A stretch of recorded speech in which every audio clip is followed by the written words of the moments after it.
Hello, everyone. In this video, I'll guide you through how to integrate Zapier with Slack so you can automate notifications and workflows easily. First, log into your Zapier account and click on Create Zap to begin building your automation. Now, choose a trigger app like Gmail, Google Sheets, or any tool where your data or events are coming from. Connect that app and run a quick test so Zapier can pull in sample data correctly. Next, move to the Action step and search for Slack, then select it as your action app. Connect your Slack workspace by signing in and allowing Zapier the required permissions. Once connected, choose an action event, like Send Channel Message or Send Direct Message, depending on your use case.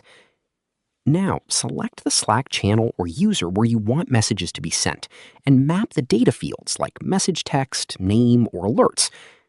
Finally, test the Zap to confirm messages are delivered correctly, then turn it on to automate your workflow in real time. Subscribe to the channel for more videos.